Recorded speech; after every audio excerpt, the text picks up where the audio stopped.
সবাইকে স্বাগত জানাচ্ছি আজকের এশিয়ান প্রেস এক্সপার্ট টাইমে। আজকে আমাদের সাথে আছেন আর্কিটেক্ট তানসিন আলম এবং আর্কিটেক্ট রাফিয়া রুকসাত। কেমন আছেন? জি আলহামদুলিল্লাহ ভালো। কোন ধরনের কাজ বেশি করা হয়েছে আপনাদের এই যে জার্নিটা, এটা যদি একটু আমাদেরকে বলতেন। স্টুডেন্ট লাইফ থেকে আমরা কাজ করছি একসাথে। তারপর থেকে আমরা প্রথম যেমন পাশ করার পরেই বুয়েট কনসাল্টিং যে ইউনিটটা ক্যাফ বিআরটিসি, সেখানে আমরা প্রথম ফজলে রাব্বি পার্ক গুলশান যেটা সেটা কাজ করি অ্যান্ড ওটা একটা বড় অভিজ্ঞতা হয় সে সময়। এবং তারপর থেকে আল্লাহর রহমে আমরা কাজ করে যাচ্ছি আর কি, ইন্টেরিয়র বিল্ডিং। পাশাপাশি আমি টিচিং এ আছি, বুয়েটে লেকচারার হিসেবে আছি 20 সাল থেকে। যে আপনারা আসলে যখন ডিজাইন করেন সেই জায়গাগুলোতে কালারের রিসার্চগুলোর প্রয়োজনীয়তা আপনারা কেমন অনুভব করেন? কোন স্পেসকে যদি আমরা এনহ্যান্স করতে চাই তো কালার তো সেখানে মানে ম্যাক্সিমাম জায়গায় কিন্তু কালারটাই ইউজ করা হয়। তো আমরা স্টুডেন্টদেরকে যখন পড়াই তখন আমরা দেখা যায় যে এই কালারের ব্যাপারটাতে গুরুত্ব একটা দেই। কোনো স্পেসকে তার ইউজারের সাথে কানেক্ট করার জন্য যে জিনিসটা প্রয়োজন সেটা আমরা একটা থিম যদি হয়, যেমন কোনো একটা স্পেসে কারো যদি কোজি ফিল আনা লাগে বা কোনো একটা স্পেসে তাকে যদি আমরা চাই যে সে খুব কমফোর্টেবল ফিল করবে বা তার একটা নিজস্ব প্রেফারেন্স থাকতে পারে, যেমন হয়তো বা প্যাস্টেল শেড বা মডার্ন বা রেট্রো এনিথিং, তো সেখানে আসলে এগুলো কালার দিয়েই করা সম্ভব। সো অ্যাক্টিভিটি বেসড, আসলে অ্যাক্টিভিটি আমি কোথায় কি করছি সেই অ্যাক্টিভিটিটাও কিন্তু আমার কালারের সাথে মানে ওটা খুব কানেক্ট করে আর কি। তার মানে একটা ট্রেন্ডি ডিজাইনের জন্য আসলে বা আমরা যদি বলি মডার্ন ডিজাইনের জন্য আসলে এই ধরনের রিসার্চ খুব প্রয়োজন আমাদের। অবশ্যই, কারণ আমাদের একটা স্পেসের ম্যাক্সিমাম সারফেসই থাকে পেইন্ট। তাহলে এই জায়গায় কালার নেক্সটের যে রিসার্চটা সেটা আসলে আপনাদেরকে প্রপারলি কানেক্ট করছে এবং হেল্প করছে। জি, ওখান থেকে মানে স্কিম ডেভেলপ করা, এটা কিভাবে হতে পারে সেই ব্যাপারগুলো কিন্তু খুব ক্লিয়ারলি মানে বোঝা যায় এবং একটা সাধারণ মানুষও কিন্তু এই জিনিসটা খুব ইজিলি অ্যাবজর্ব করতে পারবে আর কি। কোন ধরনের ফিনিশকে ইজিলি আপনারা বেশি প্রায়োরিটি দেন? আই মিন কালারের কি ওয়াশেবিলিটি বেশি দেখেন নাকি হচ্ছে ফিনিশ কেমন লুকটা আসবে সেটাকে বেশি প্রায়োরিটি দেন? সব ওয়ালে কিন্তু সবসময় টেক্সচার করা হয় না। সো টেক্সচার পেইন্টটা মেইনলি আমরা ইউজ করি, যেমন রয়্যাল প্লেতে যে টেক্সচারগুলো আমরা দেখি তো সেগুলো কিন্তু মানে খুব আর্কিটেকচার ফ্রেন্ডলি অ্যান্ড মানে ওটা আমাদের ডিজাইনের সাথে মার্চ করে আর কি। অ্যান্ড ওইটা আমরা কিন্তু ফিচার ওয়াল একটা বা দুইটা, চারটা ওয়ালের হয়তো একটা বা দুইটা ওয়ালে ওইটা কোনো কিছুকে হাইলাইট করার ক্ষেত্রে আমরা ঘর সাজানোর ক্ষেত্রে যদি বলি, একটা লিভিং রুমে হয়তো আমরা চাবো যে একটা টিভি ওয়াল যেটা আমরা একটু হাইলাইট করতে চাবো, তখন দেখা যায় যে অনেক জায়গায় প্যানেলিং ইউজ করা হয়, কিন্তু প্যানেলিং দেখা যায় অনেক কস্টলি হয়ে পড়ে বা ওটা একটা আসলে স্পেসও নেয়।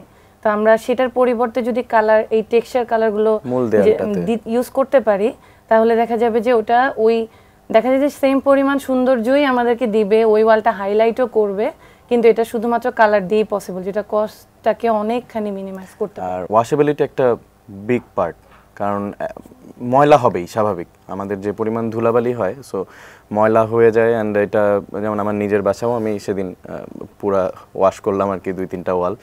তো এটা আপনার যেমন নন স্টিক যেটা আলট্রা নন স্টিক, এইটা এখন যেমন প্লাস্টিক পেইন্টের থেকে কিন্তু ওইটা বেটার, কারণ ওইটা ওয়াশ করা যাচ্ছে এন্ড ওটা শিনটা বেটার আর কি। তার মানে আসলে স্টেইন ফ্রি হওয়াটা খুব একটা প্রায়োরিটির মধ্যে পড়ে অবশ্যই।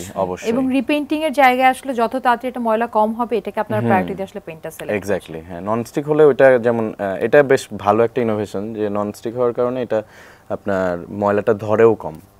গরমও অনেক বেড়েছে, কিন্তু হিটের একটা বড় সমস্যা টপ ফ্লোরে পাওয়া যায়। এই জায়গাটাতে অ্যাকচুয়ালি আপনারা কোন ধরনের সলিউশনকে প্রায়োরিটি দেন বা কি ধরনের সলিউশন আপনারা প্র্যাকটিস করেন? আসলে আগে যেটা করতো যে জলছাদ করতো, তো জলছাদের কিন্তু আসলে ডিউরেবিলিটি খুব বেশি না, আর এখন কিন্তু ওই ক্রাফটসম্যান অ্যান্ড ওই ইয়েটাও কমে গেছে আসলে, অ্যান্ড ওয়েটটা বেড়ে যায় ওভারঅল। সো এই কারণে এখন যেমন বেটার হচ্ছে আপনার smart care damp proof fibre tech, যেটা এশিয়ান পেইন্টস থেকে আমরা ইউজ বেশ কিছুদিন যাবত আমরা বেশ কিছু প্রজেক্টে ইউজ করছি আর কি। তো এখানে আপনার ওইটায় যেটা সুবিধা হচ্ছে যে ওইটা আবার বেশ কিছু প্যাটার্ন তৈরি করা যায়, এইটার কারণে একটা সুবিধা। আর হলো আপনার ওভারঅল হিটও কমে যাচ্ছে অ্যান্ড হলো আপনার ওয়াটারপ্রুফিংটাও এখন পর্যন্ত আমরা দেখছি যে তার মানে ওয়েটলেস সলিউশন হিসেবে আসলে আপনার ড্যাম্প প্রুফ ফাইবার টেককে প্রায়োরিটি দিচ্ছেন। হ্যাঁ, কারণ এতে ওয়েটটাও কম। এটা কি আপনারা ফ্রেশ ছাদের জন্য করছেন নাকি রিপেয়ার ছাদের জন্য করছেন? Both, for both. এক্সটেরিয়র ফাসাদগুলোতে আপনারা আসলে কোন ধরনের সলিউশন আপনারা ইউজুয়ালি প্রেফার করেন বা কোন ধরনের ফিনিশ আপনারা দেখতে চান? আসলে এক্সটেরিয়রে আমরা মোস্টলি দেখা যায় ফেয়ার ফেস বা এক্সপোজড ব্রিক রাখি যখন, অথবা এখন যেটা আমরা করছি যে আমরা এখন ব্লকের যে বিল্ডিংগুলো হলো ব্লকস বা এএসসি ব্লক দিয়ে আমরা করছি, সেটাই আমাদের বাহিরে আমরা একটা ক্লিয়ার কোটিং আমাদেরকে দিতে হয়, সিলিকন ওয়াটার রিপেলেন্ট। হ্যাঁ, সিলিকন ওয়াটার রিপেলেন্ট একটা দিতে হয়, যেটা আপনার একটা লং টাইম কিন্তু এটা প্রোটেকশন দিয়ে যাচ্ছে। অ্যান্ড আমার একই সাথে ফেয়ার ফেস বা এক্সপোজড ব্রিকের যে অ্যাস্থেটিকটা ওইটাও কিন্তু মেনটেন হচ্ছে। থ্যাংক ইউ সো মাচ আপনাদের এত ব্যস্ততার মধ্যে আমাদেরকে সময় দেওয়ার জন্য। দর্শক, আজকে আমরা ইন ডিটেইলে জানলাম কিভাবে আসলে ইন্টেরিয়রের প্রোডাক্টের ক্ষেত্রে প্লাস্টিকের থেকে আমরা ননস্টিকে মুভ করছি এবং ছাদের সলিউশনের জন্য ড্যাম্পপ্রুফ ফাইবারটেক কিভাবে আমাদেরকে হিটপ্রুফ এবং ওয়েটলেস একটা সলিউশন দিতে পারে। আশা রাখছি আজকের এই ডিসকাশন আপনাদের ডিসিশন মেকিংয়ে হেল্প করবে।